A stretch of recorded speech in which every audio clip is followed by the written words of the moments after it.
Welcome to Verizon Innovative Learning. Every day, more devices are connecting to the internet, and they aren't just personal computers and cell phones anymore. Today, there are thermostats, security cameras, lights, cars, and even refrigerators that connect to the internet. These devices are examples of the Internet of Things. The Internet of Things, or IoT, consists of everyday objects that communicate over the internet, usually over Wi-Fi. IoT devices can send and receive commands over the internet. Devices with this communication technology have the potential to revolutionize our lives the same way smartphones revolutionize cell phones. IoT devices can be combined to create a system that improves your daily life. A common example is the smart home. A smart home is a house with automated electronic devices connected to the internet.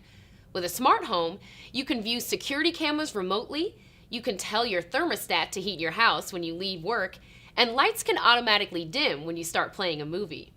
Smart homes continue to gain new abilities with new IoT devices. A more simple IoT innovation is the Pet Cube.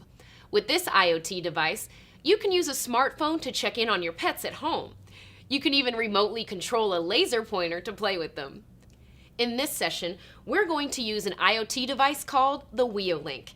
It's a small circuit board with plugs for sensors and outputs. You can use it to create many different IoT projects. We're going to use the light sensor and the LED strip in your WIO starter kit to create an internet-enabled night light. The light sensor is a module that detects the amount of light in a room. It measures light in a unit called lux, which is equal to 1 lumen per square meter. For reference, the typical nightlight you have in your home gives off 45 lumens, while a light bulb could give off between 450 and 1,000 lumens. The starter kit also contains a light strip made up of 30 RGB or color LEDs. An LED, or light-emitting diode, is an electronic device that emits light when an electrical current passes through it. Each of the LEDs on the strip can glow any color at various brightness levels. To turn the LED strip on and off, we'll be using a particular category of commands over the internet known as API calls. An API, or Application Programming Interface, is a set of tools that programmers build to allow others to connect with their software. In our case, we're going to use the WIOLINK API to read data from the light sensor and control the light strip.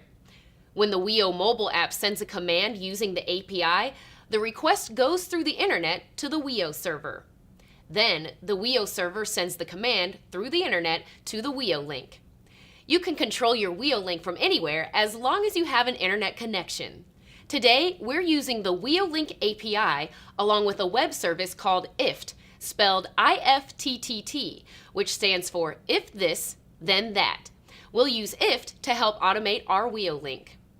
We're going to design a night light that glows different colors based on how much light is in a room. So, if the light in the room is above 200 lux, then make the LED strip blue.